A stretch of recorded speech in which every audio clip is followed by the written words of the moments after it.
Good morning friends. आज मैं class 10th का आपको लेसन नंबर 13.2 का हम एक्सरसाइज क्वेश्चन नंबर एग्जाम्पल का 6 लेके आया हूं। इसमें क्या दिया है, गणित की एक परीक्षा में 30 विद्यार्थियों द्वारा प्राप्त किए गए अंकों का बंटन दिया गया है।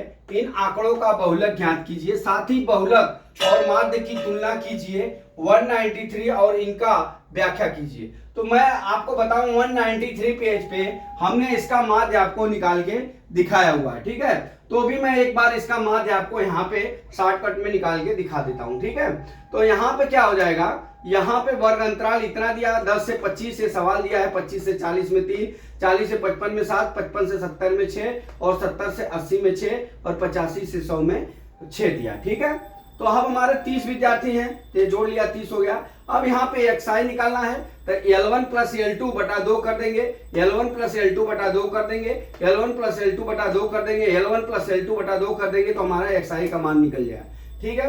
अब हमने यहाँ पे क्या निकाला, FI इंटू XI मतलब 2 गुणे 17.5, 3 गुणे 32.5, 7 गुणे 47.5, 6 गुणे 62.5, 6 गुणे 77.5, 6 गुणे 92.5। अब इसका हम गुणा कर लिए।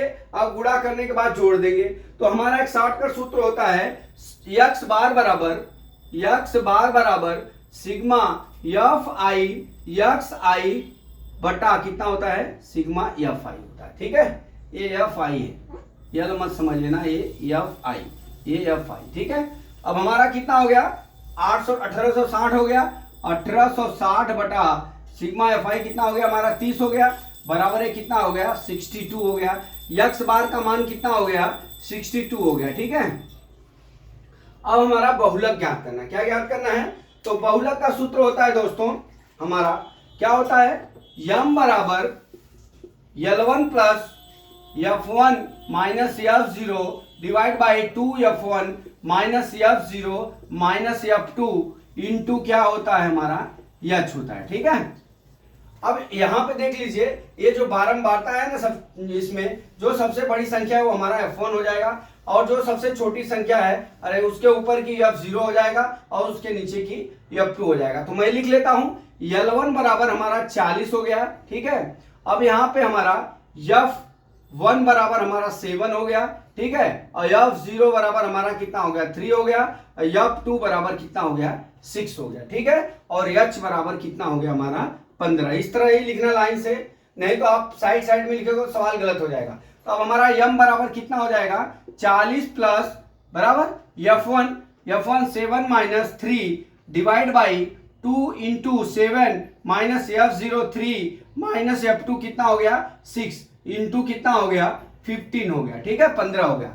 अब इसका हम कर लेते हैं, बराबर यम बराबर कितना हो जाएगा 40 प्लस 7 में 3 गया 4 बटा 7 दूना 14 माइनस 3 और 6 कितना हो गया 9 इंटू कितना हो गया हमारा 15 हो गया, ठीक है।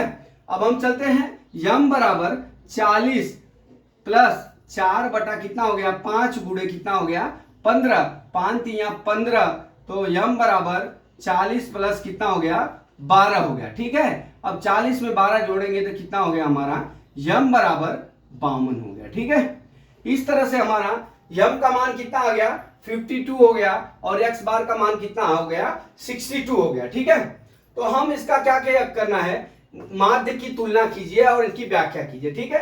तो हमारा क्या हो गया, बहुलक 5 हो गया, और औसतन जो है बहुलक अंक मतलब इसका औसत अंक 62 हो गया, और इसका अंक कितना हो गया 52 हो गया। तो यही सवाल में आपको दिया गया था। तो दोस्तों मैं आशा करता हूं कि यह सवाल आपको समझ में आ गया होगा।